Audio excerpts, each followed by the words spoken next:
আসসালামু আলাইকুম রহমতুল্লাহি ওয়া বারাকাতুহু। আমি এখন আপনাদের সাথে একটা বিষয় শেয়ার করব, সেটা হলো কোনটা ভালো সার্ভার, কোনটা খারাপ সার্ভার। এই বিষয়গুলো আপনারা কিভাবে বুঝবেন? আসলে আপনারা যারা সার্ভার নেন বা টেলিকম সার্ভার বা নিজের নামে অ্যাপস বানিয়ে নেন, তারা ম্যাক্সিমাম দেখা যায় যে মানে সাধারণ মানুষ এ সম্পর্কে অতটা অভিজ্ঞতা নাই। এখন বাংলাদেশে তো অনেক ডেভেলপার আছে, অনেক মানুষ সার্ভার বিক্রি করে, বিভিন্ন জন বিভিন্ন দামে বিক্রি করে। এখন এত ডেভেলপারের ভিড়ে দেখা যায় যে কার সার্ভারটা ভালো, কারটা খারাপ, কোনটা হাই কোয়ালিটি, কোনটা নরমাল কোয়ালিটি, এইটা বুঝতে আপনাদের অসুবিধা হয়ে যায়। আপনারা এটা সঠিকভাবে বুঝতে পারেন না। আবার দেখা যায় বিভিন্ন জন বিভিন্ন দামে বিক্রি করে। একজন হয়তো 2500, আর একজন 5000, আর একজন 10,000। এর ভিতরে আসলে কোনটা ভালো খারাপ এটা আপনারা কনফিউশনে পড়ে যান। তো এই কনফিউশনটা দূর করার জন্য আমি এখন আপনাদেরকে কিছু বিষয় দেখাবো। আপনারা বিষয়টা একটু লক্ষ্য করে দেখবেন, ভিডিওটা একটু ফুল দেখার চেষ্টা করবেন, তাহলে ইনশাল্লাহ আশা করা যায় বুঝতে পারবেন যে আসলে সার্ভার কোনটা ভালো কোনটা খারাপ। প্রথমত বিষয় হলো, একটা সার্ভার তৈরি হয় হচ্ছে হোস্টিং এবং ডোমেইনের মাধ্যমে। একটা সার্ভারের মেইন হচ্ছে ডোমেইন এবং হোস্টিং, অর্থাৎ একটা সার্ভারের প্রাণ, একটা সার্ভারের প্রাণ হচ্ছে ডোমেইন এবং হোস্টিং। আর ডোমেইন এবং হোস্টিংটা আসলে কি, এটা অনেকেই বুঝতে পারেন না যে আসলে ডোমেইন কি বা হোস্টিং কি। আসলে হোস্টিংটা হলো আপনারা যখন সার্ভার পরিচালনা করবেন বা একটা অ্যাপস পরিচালনা করবেন, একটা অ্যাপসের মালিক হবেন, তখন আপনার সার্ভারে বা আপনার অ্যাপসে আপনার কাস্টমাররা যে অ্যাকাউন্ট করবে, তাদের অ্যাকাউন্টের যে ডাটাগুলো, সেই ডাটাগুলো যে সুরক্ষিত থাকে, যেমন কাস্টমারের অ্যাকাউন্ট নাম্বার, কাস্টমারের অ্যাকাউন্টের ব্যালেন্স, তার কাস্টমারের নাম, হ্যাঁ, বা আপনি অ্যাপসের ভিতরে যে অফারগুলো সাজিয়ে রাখেন, এগুলো মূলত যে কোনো এক জায়গায় সুরক্ষিত থাকে। এগুলো কিন্তু আপনার ওয়েবসাইটে যে থাকে এটা কিন্তু না, বা আপনার সার্ভারে থাকে এটা কিন্তু না। এগুলো কিন্তু যে কোনো একটা জায়গায় সুরক্ষিত থাকে। আর এগুলো যে জায়গায় সুরক্ষিত থাকে তাকে বলা হয় হচ্ছে হোস্টিং। আর এই হোস্টিংটা যদি ভালো হোস্টিং হয়, তাহলে দেখা যায় যে সেই হোস্টিংয়ের সার্ভারটা সার্ভিস ভালো দেয়, দ্রুত সার্ভিস দেয়। আর এই হোস্টিংটা যদি নর্মাল হোস্টিং হয়, তাহলে দেখা যায় যে এটার সার্ভিস ভালো দেয় না, এটা নর্মাল সার্ভিস দেয় বা মাঝে মাঝে স্লো হয়ে যায়, বিভিন্ন সমস্যার সম্মুখীন হতে হয়। এখন হোস্টিংটা ভালো নাকি খারাপ, আপনি যার থেকে সার্ভার নেবেন সে আপনাকে হোস্টিং দিচ্ছে, সেটা ভালো হোস্টিং নাকি খারাপ হোস্টিং, এটা আপনি কিভাবে বুঝবেন? এটা বোঝার জন্য আপনাকে আমি দুইটা দিক নির্দেশনা দেই। খুব বেশি ডিপ ভাবে বোঝাবো না, খুব বেশি ডিপে গেলে দেখা যাবে আপনারা বুঝতে পারবেন না, তাই আমি সিম্পল ভাবে আপনাদেরকে কিছু দিক নির্দেশনা দেই। হোস্টিং ভালো না খারাপ এইটা বুঝতে পারবেন হচ্ছে, বাংলাদেশে যে ডেভেলপাররা আছে, ম্যাক্সিমাম ডেভেলপার বাংলাদেশি হোস্টিং ব্যবহার করে। আর হঠাৎ দুই চারজন ডেভেলপার আছে যারা দেশের বাইরের হোস্টিং ব্যবহার করে। তো বাংলাদেশি হোস্টিং যেগুলো, এগুলোই মূলত নর্মাল হোস্টিং হয়। আর দেশের বাইরের হোস্টিং যেগুলো, এগুলো হাই কোয়ালিটির হোস্টিং হয়। তো এখন আপনি যার থেকে সার্ভার নেবেন সে আপনাকে বাংলাদেশি হোস্টিং দিবে নাকি দেশের বাইরের হোস্টিং দিবে, এটা বুঝবেন কিভাবে? এটা বোঝার জন্য আপনি যার থেকে সার্ভার নেবেন, সার্ভার নেওয়ার আগে তাকে জিজ্ঞাসা করবেন যে আপনি হোস্টিংটা যে দিবেন, এটা বাংলাদেশি হোস্টিং দিবেন নাকি দেশের বাইরের হোস্টিং দিবেন। যদি বলে দেশের বাইরের দিব, বলবেন যে আমাকে দেখান, আপনি দেশের বাইরের কোন হোস্টিং কোন জায়গা থেকে দিবেন সেটা আমাকে দেখান। হ্যাঁ, এ দেখেন আমরা যে হোস্টিংটা দেই সেই হোস্টিংটা আপনাকে একটু দেখাই। আমরা হোস্টিং দেই হচ্ছে সারা বিশ্বের ভিতরে নামকরা হোস্টিং কোম্পানি, সবচেয়ে বড় হোস্টিং কোম্পানি সেটা হলো নেমসিপ। নেমসিপ হচ্ছে সারা বিশ্বের ভিতরে সবচেয়ে পাওয়ারফুল, সবচেয়ে পরিচিত, সবচেয়ে হাই কোয়ালিটির হোস্টিং। এটা হচ্ছে আমেরিকান হোস্টিং কোম্পানি। এদের কোম্পানিটা হচ্ছে আমেরিকাতে, কিন্তু এরা সারা বিশ্বে সার্ভিস দেয়। আর এদের হোস্টিংটা অনেক ভালো, সারা বিশ্বে এদের পরিচিতি আছে। তো তো আমরা এই হোস্টিংটাই মূলত ব্যবহার করি। এই যে এটা হচ্ছে নেমচিপ, দেখেন নেমচিপ লিখে সার্চ দিছি, অনেকগুলো সাইট চলে আসছে। তো আমি নেমচিপে আমার অ্যাকাউন্টটা আগেই লগ ইন করে রাখছি, এই যে এই পাশে এই দেখেন নেমচিপ অ্যাকাউন্ট লগ ইন করে রাখছি। হ্যাঁ, এই যে এখানে দেখেন এই যে নেমচিপ দেখাচ্ছে, এই যে এটা হচ্ছে নেমচিপ। আমার নেমচিপ হোস্টিংয়ের আমার অ্যাকাউন্টে ঢুকেছি এবং এখানে দেখেন আমি যে সার্ভারগুলো বানাইছি বা বিক্রি করছি সেই সার্ভারগুলো এই দেখেন এখানে কিন্তু প্রত্যেকটা সার্ভারের লিঙ্ক এখানে রয়েছে। হ্যাঁ, দেখেন প্রত্যেকটা সার্ভারের লিঙ্ক কিন্তু আমার এখানে অবশিষ্ট, অর্থাৎ এগুলো হচ্ছে ডোমেইন। এগুলো প্রত্যেকটা এক একটা সার্ভারের ডোমেইন। যেমন আপনাকে আমি এই ডোমেইনটা দেখাই, দেখেন গাজী টেলিকম BD.xyz, এইটা কপি করলাম, সার্চ দিলাম, এই যে দেখেন এটা কিন্তু আমার বানানো, আমি বানিয়ে বিক্রি করছি। হ্যাঁ, দেখেন যে লিঙ্ক লিখে সার্চ দিলাম এটা কিন্তু চলে আসলো, এই যে গাজী টেলিকম। এরপরে দেখেন এই যে HR টেলিকম BD.xyz,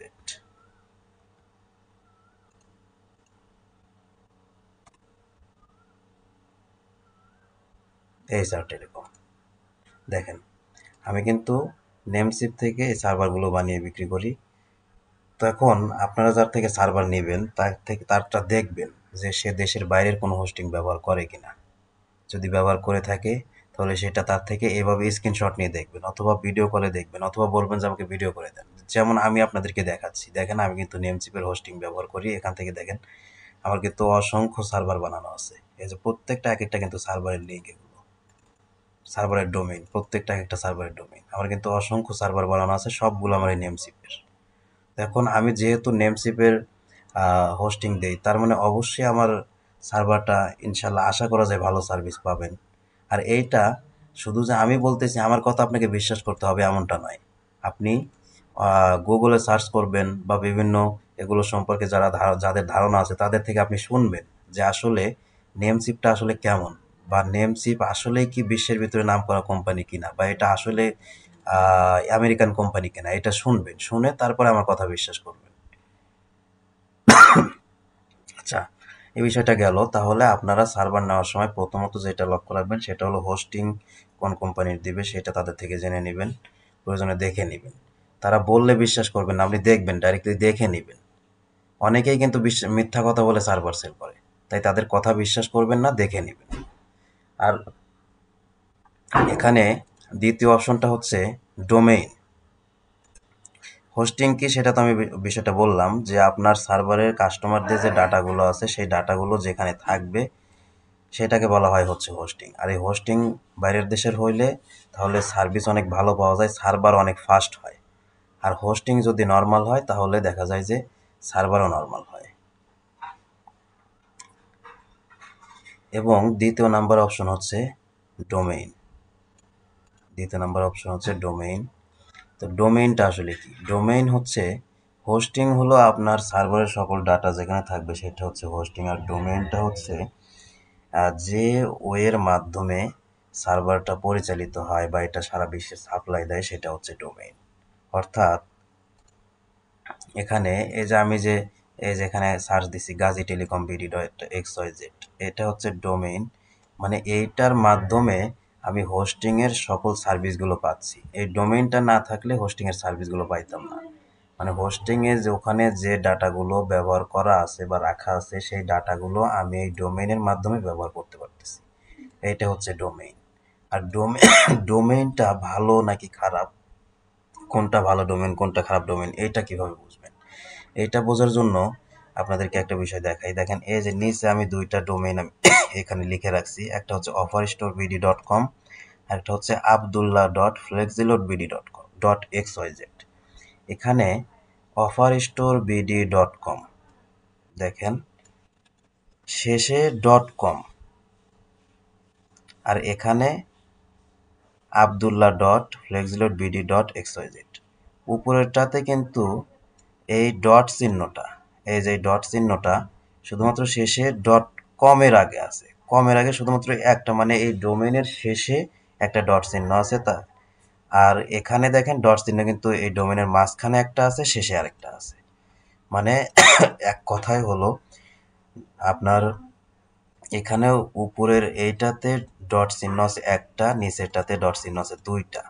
এখন যে ডোমেইনের মাঝখানে অর্থাৎ যে ডোমেইনের শেষে ডট কম অথবা আপনার ডট XYZ অথবা ডট টপ, মানে যে ডোমেইনের শেষে dot com dot XYZ dot top থাকবে এবং মাঝখানে কোনো ডট চিহ্ন থাকবে না, সেটা হচ্ছে মেইন ডোমেইন এবং ভালো ডোমেইন। আর যে ডোমেইনের মাঝখানে ডট চিহ্ন থাকবে, শেষেও ডট চিহ্ন থাকবে, অর্থাৎ যে ডোমেইনে একাধিক ডট চিহ্ন থাকবে সেটা হচ্ছে সাব ডোমেইন। আর সাব ডোমেইন দিয়ে সার্ভার যেটা বানিয়ে নেবেন, এটা কখনোই আপনি ভালোভাবে ব্যবহার করতে পারবেন না, ভালো সার্ভিস পাবেন না। এটা হচ্ছে ডুপ্লিকেট নর্মাল ডোমেইন। হ্যাঁ, তো সাব ডোমেইন এবং মেন ডোমেইন চেনার অপশন এইটাই। মেন ডোমেইনে ফুল ডোমেইনের ভিতরে লাস্টে শুধুমাত্র একটা ডট চিহ্ন থাকবে, আর সাব ডোমেইনে দেখা যাবে যে মাঝখানে বা শুরুতে ডট চিহ্ন থাকবে, আবার শেষেও থাকবে। অর্থাৎ সাব ডোমেইনে এই ডট চিহ্নটা সাব ডোমেইনের এই ডট চিহ্নটা থাকবে হচ্ছে দুইটা, আর মেইন ডোমেইনে থাকবে একটা। অর্থাৎ মেইন ডোমেইনের শেষে থাকবে ডট কম ডট XYZ অথবা ডট টপ, এটা হচ্ছে মেইন ডোমেইন। আর যে ডোমেইনে মাঝখানেও ডট চিহ্ন থাকবে, শেষেও ডট চিহ্ন থাকবে, এইটা হচ্ছে সাব ডোমেইন। তো আপনারা সার্ভার নেওয়ার পূর্বে অবশ্যই তাদের থেকে শুনে নেবেন যে আপনি মেইন ডোমেইন দিবেন নাকি সাব ডোমেইন দিবেন, তাদের থেকে অবশ্যই শুনে নেবেন। যদি মেইন ডোমেইন দেয় তাহলে অবশ্যই আপনি ভালো সার্ভিস পাবেন, আর যদি সাব ডোমেইন দেয় তাহলে সার্ভিস ভালো পাবেন না। এরপর তৃতীয় নাম্বার হচ্ছে যে অপশনটা রেগুলার এবং ড্রাইভ প্যাক অটো আপডেট হবে কিনা, এই জিনিসটা আপনি জেনে নেবেন। আমাদের সার্ভারের যে সিস্টেম, আমাদের সার্ভারে রেগুলার প্যাক ড্রাইভ প্যাক সবগুলো অটো আপডেট হয়। রেগুলার প্যাক এবং ড্রাইভ প্যাক আমাদের এখানে অটো আপডেট হয়, কিন্তু বাংলাদেশের অন্যান্য জায়গা থেকে আপনার সার্ভার নিলে সেগুলো অটো আপডেট না হওয়ার সম্ভাবনাটাই অনেক বেশি। যেমন আমি একটু বিস্তারিত দেখাইতে পারতাম, বাট বিস্তারিত দেখাইতে গেলে সময় অনেক হয়ে যায়, অনেক বেশি লং হয়ে যায় ভিডিওটা। আর এত লং ভিডিও দেখা যায় যে সবাই দেখতে চায় না, যার কারণে আমি ভিডিওটা শর্ট করতেছি, ওইটা প্র্যাকটিক্যালি দেখাচ্ছি না। আমাদের যে সার্ভার রয়েছে, আমাদের সার্ভারে রেগুলার প্যাক এবং ড্রাইভ প্যাক অটো আপডেট করে নিতে পারবেন। এটা আপনাকে একটা একটা করে আপডেট করতে হবে না। এটা আমাদের সার্ভারের একটা স্পেশাল সুবিধা, যে সুবিধাটা আপনি বাংলাদেশের অন্য কোনো সার্ভারে আশা করা যায় পাবেন না। এবং দ্বিতীয় নাম্বার হচ্ছে ড্রাইভ অটো হবে কিনা। আমাদের সার্ভারে এইটাও স্পেশাল একটা সুবিধা, সেটা হলো ড্রাইভ অটো হয়। আমাদের সার্ভারে ড্রাইভ অফার আপনি কিন্তু অটো করে রাখতে পারবেন। আবার অটো হবে বলে যে ম্যানুয়ালও হবে না সেটা কিন্তু না, আপনি ম্যানুয়ালও করতে পারবেন, অটোও করতে পারবেন। হ্যাঁ, আমাদের সার্ভারে স্পেশাল ক্যাটাগরিতে সুবিধা রয়েছে। আমাদের সার্ভারগুলোতে ড্রাইভ অফার অটোও হয়, ম্যানুয়ালও হয়। অটো হবে কিভাবে? অটো হবে হচ্ছে যে টেলিকম থেকে আপনার এপিআই কানেকশনটা দেওয়া হবে, আপনার অটো করে রাখলে ওই টেলিকম থেকে অফারগুলো অটো চলে যাবে। মাঝখান থেকে প্রত্যেকটা অফারের স্পেসিফিক একটা কমিশন আপনার কাছে থেকে যাবে। সেটা কিভাবে থাকবে আমি অন্য একটা ভিডিওতে অলরেডি দেখাইছি, আমাদের চ্যানেলে আছে।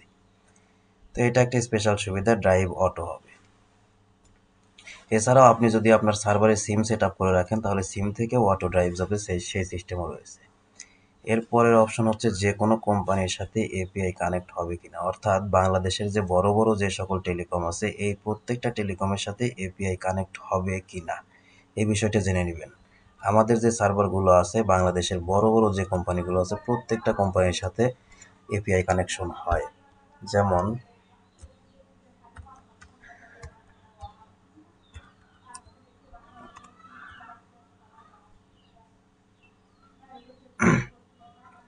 এই যে একটা অফার মার্কেট বিডি, দেখেন অফার মার্কেট বিডি, এটার বিস্তারিতটা আসলে আমি দেখাইতে পারতেছি না, মোবাইল হইলে ভালো হইতো। এদের হচ্ছে 1,00,000-র উপরে এদের ইউজার, 1,00,000-র উপরে। এই যে উপরে এই দেখেন, এই যে এখানে 100K প্লাস ডাউনলোড। দেখেন অফার মার্কেট বিডি এদের কিন্তু 100K প্লাস ডাউনলোড। তার মানে এটা কত বড় একটা কোম্পানি, কত বড় একটা টেলিকম। অর্থাৎ 1,00,000-এর উপরে হচ্ছে এদের কাস্টমার, তাহলে কত বড় একটা টেলিকম। আপনি চাইলে আমাদের থেকে সার্ভার নিয়ে এই টেলিকমের সাথে কিন্তু এপিআই কানেকশন করে নিতে পারবেন রিচার্জের জন্য। হ্যাঁ, এপিআই কানেকশন করে নিতে পারবেন। এবং দেখেন এদের যে অ্যাপসের ডিজাইন, সেম ডিজাইনটা কিন্তু আমাদের কাছে আছে। একটা বিষয়, যে কোনো ডিজাইনই দেখাক না কেন, ভালো ডিজাইন তো সেটাই, যেটা হলো বাংলাদেশের বড় বড় কোম্পানিগুলো যে ডিজাইনটা ব্যবহার করতেছে সেইটাই ভালো ডিজাইন, যার কারণে ওনারা এত লক্ষ লক্ষ কাস্টমার হওয়ার পরে ওগুলো ব্যবহার করতেছে। আর যদি এই ডিজাইনগুলো সুযোগ সুবিধা কম থাকতো তাহলে কিন্তু এনারা এত বড় কোম্পানি হয়ে ব্যবহার করতো না। তাই এই ডিজাইনটাও কিন্তু আমাদের কাছে অ্যাভেলেবল আছে। এরপরে আরেকটা দেখাই,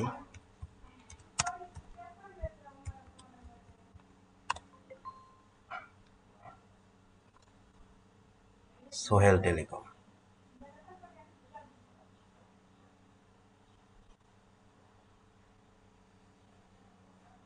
আচ্ছা, এটা এই যে প্লে স্টোর, দেখেন এদের ডাউনলোড হচ্ছে 50K প্লাস, তার মানে 50,000-এর উপরে এদের কাস্টমার, 50,000-এর উপরে। হ্যাঁ, আপনি চাইলে আমাদের থেকে সার্ভার নিয়ে কিন্তু এই টেলিকমের সাথে এপিআই কানেকশন করে নিতে পারবেন।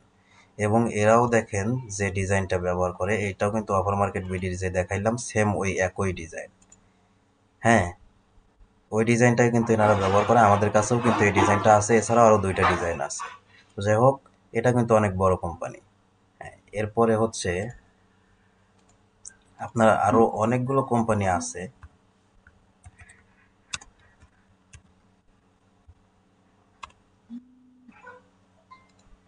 এই দেখেন একটা মক্কা টেলিকম, এদের হচ্ছে 10K প্লাস ইউজার, মানে 10,000-এর উপরে ইউজার। এরাও কিন্তু সেম এই ডিজাইনটাই ব্যবহার করে। আপনি আমাদের থেকে সার্ভার নিয়ে এদের থেকে এপিআই নিতে পারবেন। মানে আপনি যে আমাদের থেকে সার্ভার নিয়ে যে কোনো বড় বড় কোম্পানি থেকে এপিআই নিতে পারবেন, কিন্তু অন্যান্য জায়গা থেকে সার্ভার নিলে কিন্তু এই সুবিধাটা পাবেন না। তাই আপনারা সার্ভার নেওয়ার পূর্বে, আমি লাস্টবারের মতো আপনাদেরকে আরেকটু বিষয়টা ক্লিয়ার করি। সার্ভার নেওয়ার পূর্বে আপনারা যে বিষয়গুলো লক্ষ্য রাখবেন, প্রথমত হচ্ছে হোস্টিং কোন জায়গার হবে এটা বিষয়টা জেনে নেবেন। দেশের বাইরের হোস্টিং হলে নেবেন এবং না হলে নেবেন না, আর বিষয়টা অবশ্যই আপনি আগে দেখবেন। দ্বিতীয়ত ডোমেইন, মেইন ডোমেইন অথবা সাব ডোমেইন। আপনি যদি মেইন ডোমেইন হয় তাহলে সার্ভার নেবেন, সাব ডোমেইন হলে নেবেন না। তৃতীয়ত হচ্ছে রেগুলার এবং ড্রাইভ প্যাকগুলো অটো আপডেট হবে কিনা, যদি অটো আপডেট হয় তাহলে নেবেন, অন্যথায় নেবেন না। তৃতীয়ত হচ্ছে ড্রাইভ অফারগুলো অটো এবং ম্যানুয়াল 2 সিস্টেমে করা যাবে কিনা। এরপর হচ্ছে যে কোনো কোম্পানির সাথে এপিআই কানেক্ট করা যাবে কিনা। এখানে আমি যে 5টা বিষয় উল্লেখ করেছি, এই 5টা বিষয় যে সার্ভারে থাকবে সেই সার্ভারটা যদি আপনি নিতে পারেন তাহলে অবশ্যই বাংলাদেশের ভেতরে সবচেয়ে ভালো সার্ভিস পাবেন এবং আপনিও কাস্টমারদেরকে ভালো সার্ভিস দিতে পারবেন। এখন আপনারা হয়তো বলতে পারেন যে আমার সার্ভারে এই সুবিধাগুলো আছে বলে আমি বলতেছি, এরকম ধরনের কিছু না। আপনি চাইলে এই বিষয়গুলো ভেরিফাই করে দেখতে পারেন, অন্যান্য জায়গা থেকে শুনে দেখতে পারেন। আর আপনি আমার কাছ থেকেই সার্ভার নিতে হবে এমনটা নয়, আপনি যে কোনো জায়গা থেকে সার্ভার নেন, যে কোনো জায়গা থেকে সার্ভার নিতে পারবেন। কিন্তু যেখান থেকেই নেন না কেন এই বিষয়গুলো লক্ষ্য রাখবেন যে এই 5টা বিষয় এই সেই সার্ভারটাতে আছে কিনা, যদি থাকে তাহলেই সার্ভারটা নেবেন, অন্যথায় নেবেন না। তো ঠিক আছে, আজকে এ পর্যন্তই। ভিডিওটা লং হয়ে গেল, আর লং করতে চাই না। দেখা হবে পরবর্তী কোনো ভিডিওতে। আসসালামু আলাইকুম।